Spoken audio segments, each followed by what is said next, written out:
네, 주님 앞에 감사로 나아가는 기쁨의 절기가 되기를 바랍니다.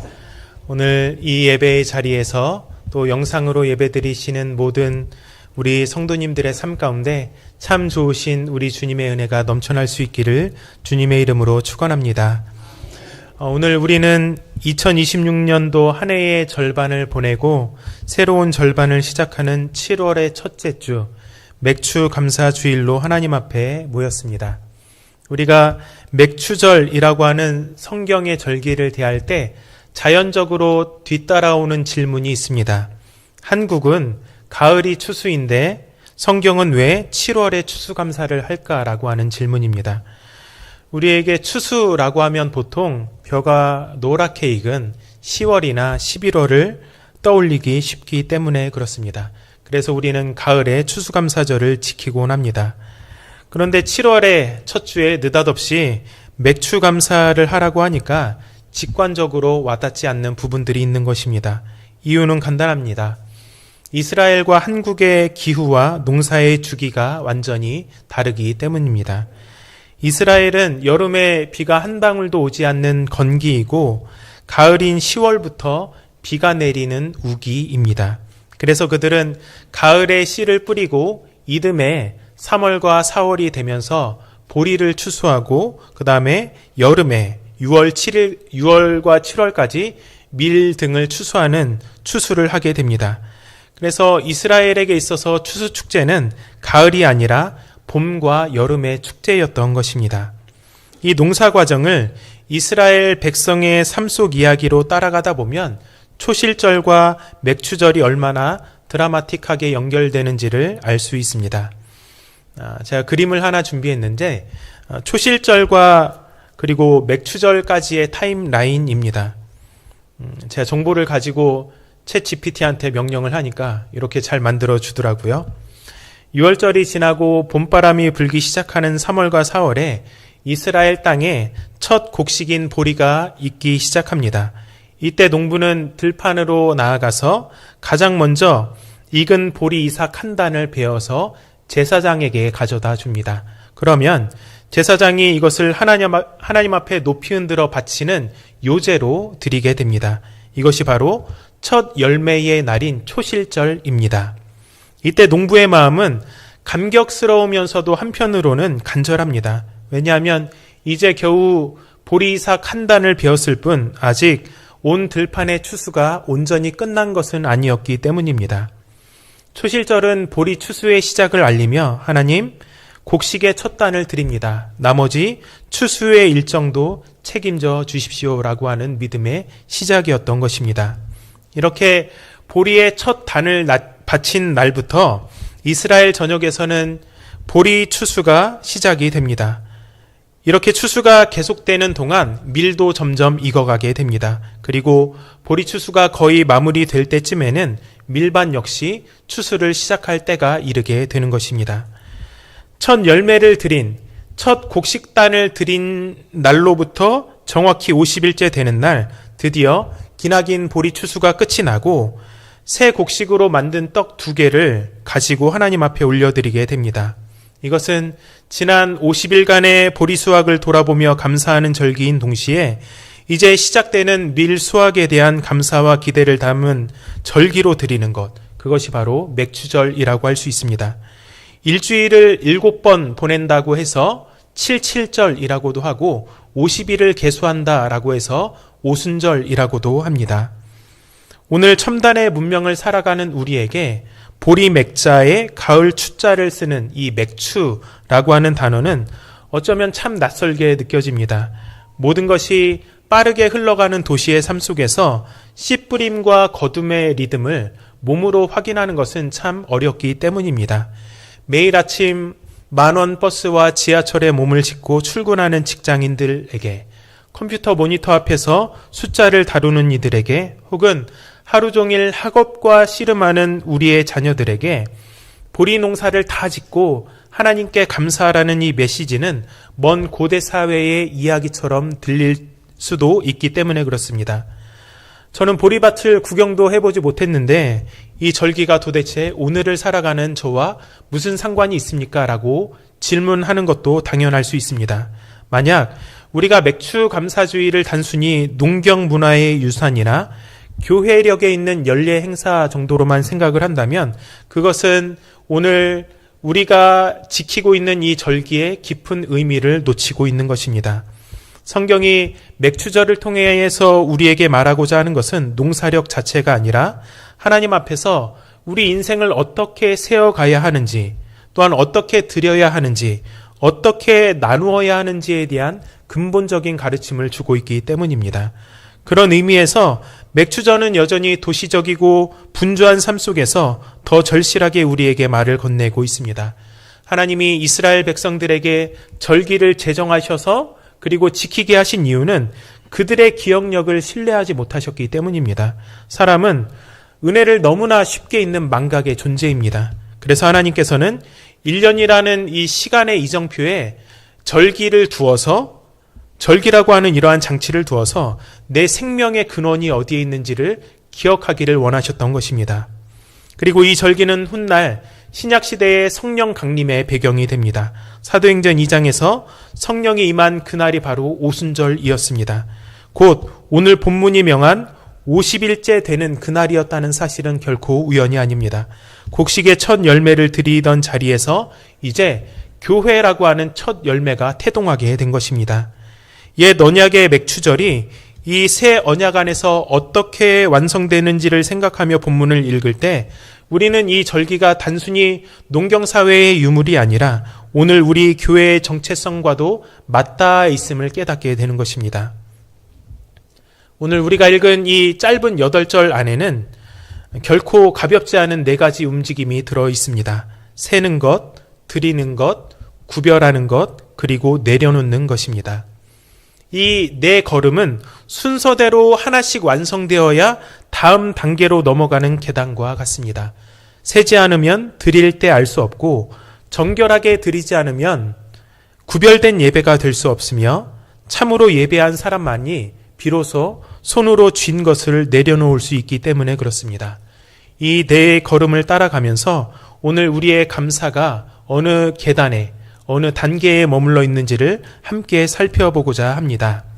첫 번째 우리가 기억해야 할 것은 세는 감사입니다. 15절과 16절의 말씀을 보면 이렇게 말씀하고 있습니다. 안식일 이튿날 곧 너희가 요제로 곡식단을 가져온 날부터 세어서 7 안식일의 수요를 채우고 7 안식일 이튿날까지 합하여 50일을 계수하여 새 소제를 여호와께 드리되, 이렇게 말씀하고 있습니다. 안식일 이튿날 곧 첫 열매 곡식단을 흔들어 요제를 드린 날, 이때가 언제죠? 초실절이죠. 보리삭의 첫 단을 드린 그 초실절로부터 날을 세라고 합니다. 얼마나요? 50일간의 날을 세라고 합니다. 한 주간씩 7주간을 채우고 50일째 되는 날에 비로소 새 소제를 드리라고 말씀하고 있습니다. 그런데 이 말씀을 가만히 보면 흥미로운 것이 있습니다. 첫 열매를 드린 그 순간, 곡식의 첫 단을 드린 그 순간에 바로 큰 잔치로 이어지는 것이 아니라 무려 50일간의 시간을 하나님께서 세어가도록 하셨다는 것이죠. 신명기 16장 9절도 이와 같이 동일하게 곡식의 낫을 대는 첫날부터 7주를 계수하라 라고 명하며 같은 규례를 반복하고 있습니다. 성경에서 이토록 세라라고 하는 동사를 반복하는 것은 이것이 우연한 절차가 아니라 하나님께서 의도적으로 심어두신 훈련임을 우리에게 가르쳐주고 있습니다. 농사를 지어보신 분들은 아실 것입니다. 저도 농사를 짓고 자란 사람인데 저희 고향이 이천이라 특별히 보리는 아니었지만 벼를 심는 일이 많이 있었죠. 씨를 뿌리고 이삭이 올라오기 시작할 때와 완전히 무르익어서 낫을 댈 수 있는 순간 사이에는 사람이 어찌할 수 없는 시간이 놓여져 있습니다. 그러나 그 시간 동안 곡식은 눈에 보이지 않지만 계속해서 쉬지 않고 자라나는 것을 우리는 알 수 있습니다. 미국의 농부이자 문필가인 웬델 베리는 평생 켄터키의 한 농장을 지키며 글을 써온 사람입니다. 그는 땅과 더불어 사는 삶이 인간에게 가르치는 가장 중요한 훈련이 바로 자기 뜻대로 시간을 앞당길 수 없다는 사실을 받아들이는 것이다 라고 여러 글에서 거듭 이야기를 했습니다. 그러니까 우리가 마음을 조급해 한다고 해서 곡식이 더 빨리 자라거나 하지 않는다는 것이죠. 그 시간을 버티고 견뎌내고 인내한 후에야 곡식이 결실을 맺는다는 것입니다. 씨앗은 재촉한다고 해서 더 빨리 자라지 않습니다. 사람이 할 수 있는 것은 그저 성실히 그 날을 계수하며 기다리는 것 뿐입니다. 이것은 즉각적인 결과와 실시간 확인에 길들여진 오늘을 살아가는 우리에게 낯설고 불편한 지혜입니다. 우리는 검색창에 무언가를 입력하면 0.1초 안에 답을 받는 삶에 익숙해져 있기 때문에 그렇습니다. 저도 무언가를 검색하거나 무언가를 이렇게 보려고 할 때 한 3초만 딜레이가 되어도 세로 고침을 막 누르거든요. 그리고 10초 이상 그것이 지나가게 되면 ES 키를 막 누르고 그리고 컨트롤 알트 델 키를 막 누르게 됩니다. 그래도 안 되면 꺼버리죠. 전원을 꺼버리고 다시 부팅을 합니다. 이만큼 기다리는데 참 인색하게 된 것이 우리가 살아가는 이 바쁜 현대의 삶인 듯 합니다. 그러다 보니 정작 우리 성품의 성숙이나 관계의 회복이나 신앙의 깊이를 세는 일은 50일, 아니 그보다 더 훨씬 긴 시간을 필요로 한다는 사실을 너무나도 자주 잊곤 하는 것이죠. 유대 전통에서는 이 50일을 오메르 세기, 즉 오메를 세는 시간이라고 하여서 날마다 하루씩 헤아리며 기도하는 절기로 지켜왔습니다. 그러니까 하루하루의 숫자를 놓치지 않고 세는 이 훈련 자체가 하나님 앞에 드리는 하나의 경건의 훈련이며 예배였던 것입니다. 우리의 신앙도 다르지 않습니다. 기도의 응답을 기다리는 시간, 자녀의 신앙이 자라서 열매를 맺기까지의 시간, 병든 몸이 회복되기를 기다리는 시간, 그리고 우리가 매일 하나님 앞에 드리는 경건한 삶의 시간. 이 모든 세는 날들은 아무도 일어나지 않는, 그러니까 아무것도 일어나지 않는 그냥 지나가는 공백이 아니라 하나님께서 우리의 삶 가운데 보이지 않는 곳에서 일하고 계신 시간인 줄 믿습니다. 성경은 이 기다림의 날에도 이름을 붙이고 세라고 말씀하고 있습니다. 신실함이라는 결과가 눈앞에 보이는 순간만 발휘되는 것이 아니라 아직 아무것도 보이지 않는 이 50일 동안 하루하루를 성실히 세워가는 데서 시작되는 것임을 이 50일간의 기간을 통하여서 하나님은 우리에게 알려주고 계시는 것입니다. 두 번째는 드리는 감사입니다. 이어지는 17절의 말씀을 보시면 너희의 처소에서 10분의 2 에바로 만든 떡 2개를 가져다가 흔들지니 이는 고운 가루에 누룩을 넣어서 구운 것이요 이는 첫 요제로 여호와께 드리는 것이며, 이렇게 말씀을 하고 있습니다. 50일이 차면 그들은 새 곡식으로 만든 떡 2개를 가져와서 흔들어 하나님 앞에 요제로 드리게 됩니다. 그런데 본문을 보면 이 떡을 유교병으로 만들라라고 말하고 있습니다. 곧 누룩을 넣어 만든 빵을 드리라 라고 말씀하고 있는 것이죠. 이것은 매우 이례적이라고 할 수 있습니다. 왜냐하면 성막의 다른 소재물의 대부분은 누룩을 금했습니다. 왜냐하면 누룩은 성경에서 죄와 부패의 확산을 상징하는 경우가 많았기 때문에 그렇습니다. 그런데 유독 이 맥추절에 드리는 이 예물 가운데는 누룩을 든 채로 하나님 앞에 떡을 드리라라고 말씀하고 있는 것입니다. 학자들은 이것이 추수한 곡식이 실제 사람의 밥상에 오르는 일상의 빵과 같은 형태라는 점에 주목합니다. 그러니까 이 예물이 관념적인 예물이 아니라 우리 실생활을 반영하는 예물이다라고 본 것이죠. 그러나 그 안에는 누룩, 곧 우리의 삶의 불완전함도 같이 들어있다는 것이 이 유교병이 우리에게 가르쳐주고 있는 메시지입니다. 그래서 18절을 보면 새 곡식으로 만든 떡과 함께 번제와 소제와 전제 그리고 속죄제를 나란히 드리라라고 말씀을 하고 있습니다. 새 곡식을 드리는 감사의 자리에 속죄제의 예물을 드립니다. 이것은 우리에게 분명한 메시지를 던져주고 있습니다.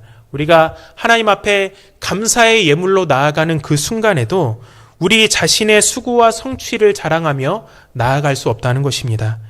우리의 곡식 창고 안에는 언제나 누룩, 곧 죄와 연약함이 우리 가운데 있다는 것이죠. 그렇기에 감사는 언제나 속죄를 지난 다음에야, 속죄를 통과한 다음에야 참된 감사가 되는 것입니다.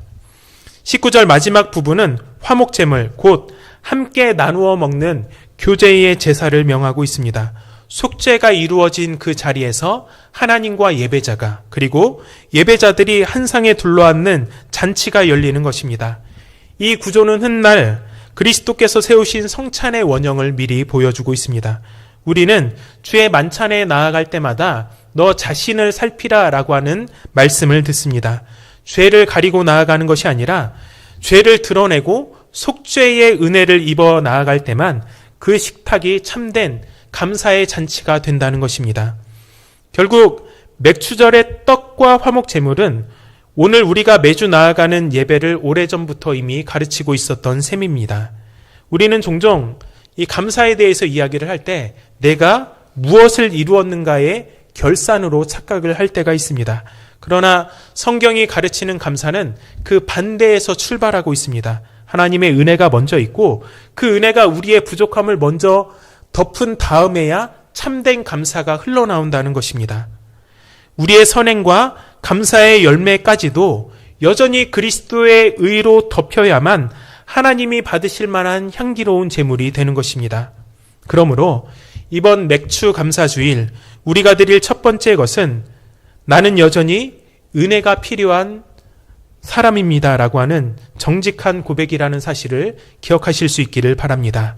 그 은혜를 간구하며 먼저 나아가실 수 있기를 바랍니다.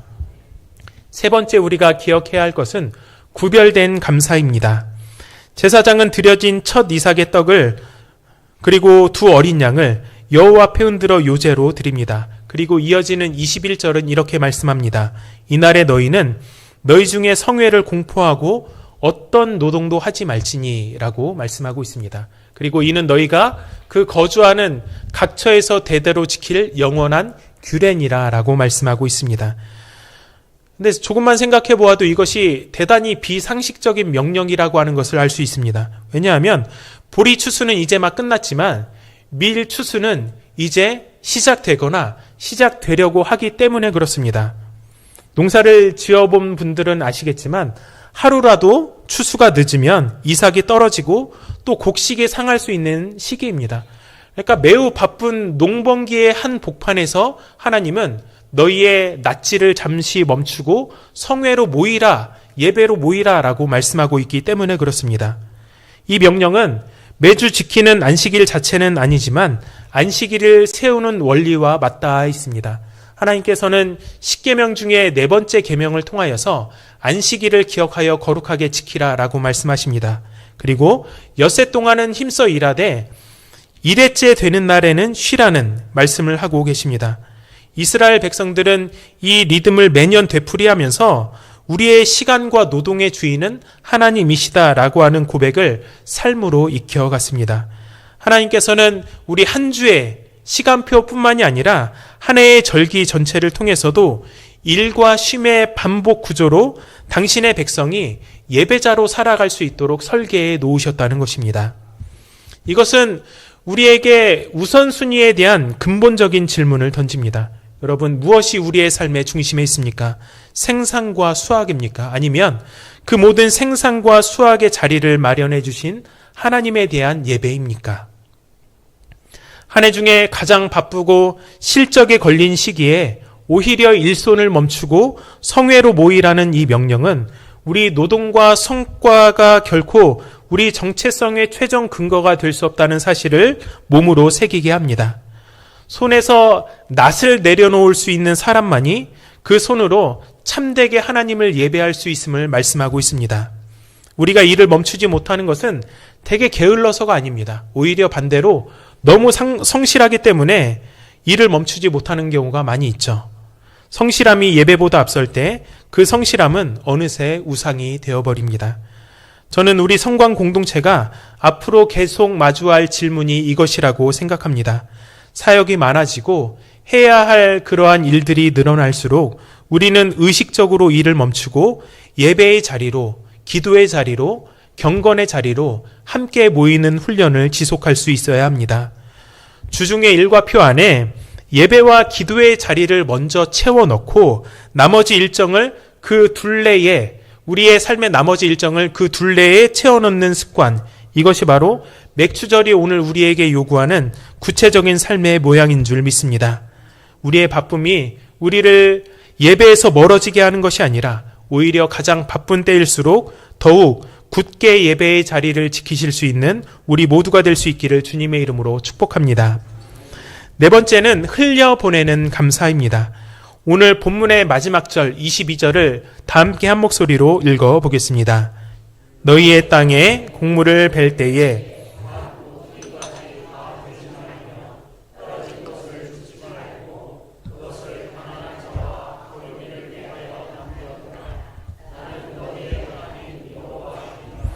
아멘. 하나님께서는 방금 전까지 절기 규례와 제사 규례를 세세히 말씀하시다가 갑자기 밭의 뇌 귀퉁이 이야기로 이 관심과 중점을 옮겨 가십니다. 그런데 사실 이것이야말로 맥추절 규례의 결론이자 목적입니다. 감사절의 완성은 예배당 안에서 끝나지 않고 밭의 가장자리, 곧 가난한 자와 나그네가 서 있는 그 자리로까지 이어져야 한다는 말씀을 하고 계시는 것입니다. 신명기 24장을 보시면 이 규례를 감람나무와 포도원에까지 확대하며 그 이유를 이렇게 설명합니다.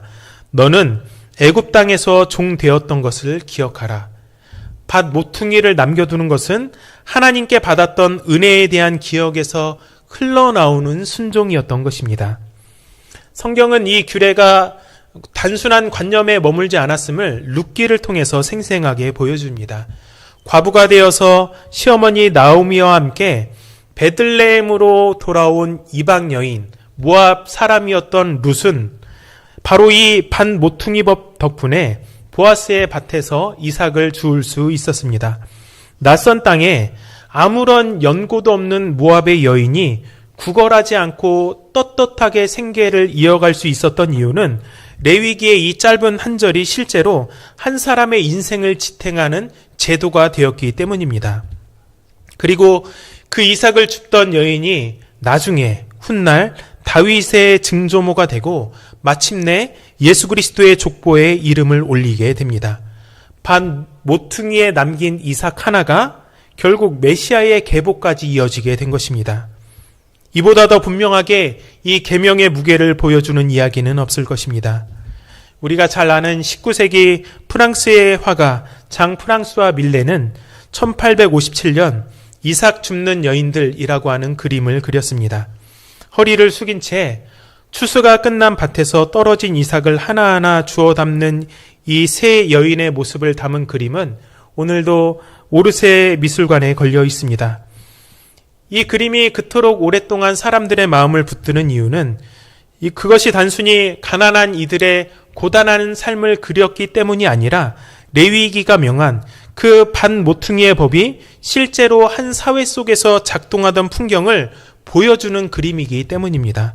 밭 주인이 다 거두지 않고 일부러 남겨둔 그 자리를 통해서 가난한 여인들은 구걸이 아니라 정당한 권리로 곡식을 취할 수 있었던 것입니다. 프랑스의 인류학자 마르셀 모스는 그의 유명한 연구에서 인간 사회의 선물이라는 것이 대개 받았으면 반드시 갚아야 한다는 순환의 원리, 이 기브 앤 테이크의 원리로 작동해 왔음을 밝혀냈습니다. 그런데 레위기가 명하는 밭 모퉁이의 나눔은 이 순환의 원리를 벗어나고 있습니다. 밭 주인은 가난한 자에게 이것을 갚으라고 요구하지 않습니다. 아니, 애초에 누구의 것인지 이름조차 묻지 않습니다. 그저 거두지 않고 밭 한 귀퉁이에 그것을 남겨둘 뿐입니다. 이것은 우리가 받은 은혜의 성격을 고스란히 드러내고 있습니다. 하나님께서 우리에게 은혜를 베푸실 때 너 그거 나중에 꼭 갚아야 한다라고 하는 갚음을 요구하시지 않는다는 것이죠. 그러므로 밭 모퉁이를 남겨두는 것은 자선을 베푸는 우월한 자의 시혜가 아니라 내가 받는 은혜의 방식을 그대로 흉내내는 예배의 연장이라는 것입니다. 오늘 본문의 마지막 어구를 주목하시기 바랍니다. 나는 너희의 하나님 여호와이니라. 밭 모퉁이를 남겨두라는 이 사회적인 명령 끝에 하나님께서는 다시 한번 본인의 이름을, 하나님의 이름을 강조하십니다. 이것은 단순한 구제지침이 아니라 하나님이 누구신지에 대한 신학적인 선언이라는 것이죠. 그러니까 우리가 밭 모퉁이를 남겨둘 때 우리는 그 순간 우리가 섬기는 하나님이 누구인지를 이웃이 우리를 통해서 보게 된다는 그 선언을 이 메시지를 통해 하고 계시는 것입니다. 결국 오늘 본문 전체가 향하는 종착지는 여기입니다. 세는 것과 드리는 것과 구별하는 것이 아무리 정교해도 밭 모퉁이를 남기지 않으면 우리의 감사절은 온전히 완성되지 않습니다. 하나님께서 받으시고자 하는 것은 화려한 절기 예식이 아니라 그 예식이 밭 가장자리까지 흘러넘쳐서 가난한 자의 손에 이삭 한 줌으로 닿게 되는 것입니다. 오늘 본문을 통해 하나님께서 우리에게 요구하시는 4가지 감사의 걸음은 하나로 이루어져 있습니다. 기다림 속에서 나를 세는 신실함, 은혜로 정결해진 것을 드리는 정직함, 일을 멈추고 예배로 나아가는 결단, 그리고 마지막으로 손에 쥔 것의 일부를 내려놓는 나눔입니다. 이 중 우리가 가장 쉽게 건너뛰는 것이 바로 이 4번째입니다. 우리는 세는 것도 드리는 것도 그리고 예배로 모이는 것도 비교적 익숙하게 해냅니다. 그러나 다 거두지 않고 남겨두는 일, 내 손 안에 들어온 것의 일부를 포기하고 그리고 내려놓는 그것은 언제나 낯설고 아깝게 느껴집니다. 그래서 오늘 말씀을 통하여서 단 하나의 적용을 드리고자 합니다. 이번 주 나의 밭 모퉁이 하나를 구체적으로 정하여서 실행을 해보는 것입니다. 그러면 나의 밭 모퉁이가 될 수 있는 것이 무엇인가? 3가지로 나누어서 생각을 한번 해보도록 하겠습니다. 첫 번째는 재정의 밭 모퉁이입니다. 이번 달 지출 계획 가운데 내가 나를 위해서 쓰고자 하는 부분들이 분명히 있으실 것입니다. 그것 중에서 하나의 항목을 정해 그 몫을 필요한 이웃이나 선교지 혹은 어려운 성도를 위해 돌리는 것입니다. 두 번째는 시간의 밭 모퉁이입니다. 다이어리에 빼곡히 채워진 일정 가운데 온전히 내가 나만을 위해서, 나의 쉼을 위해서 비워둔 시간의 한 조각을 찾아서 그 시간을 돌봄이 필요한 누군가를 찾아가 또한 그들과 함께 나누는 시간으로 삼아보는 것입니다. 세 번째는 권리의 밭 모퉁이입니다.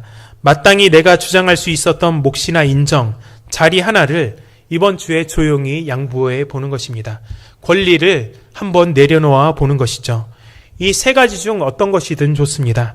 다만 그것이 막연한 우리의 다짐이 아니라 오늘 예배를 마치고 이번 주가 가기 전에 우리의 삶의 현장에서 실천할 수 있는 구체적인 행동으로 이 시간 다음으로 미루지 마시고 이 3가지 중에 하나를 정해서 마음에 정하시고 가능하다면 오늘 가정에서 혹은 선교회 모임에서 서로 정한 이 밭 모퉁이가 무엇인지를 나누고 다음 주에 오셨을 때 그것을 어떻게 실행했는지를 나누어 보는 것도 좋을 듯 합니다.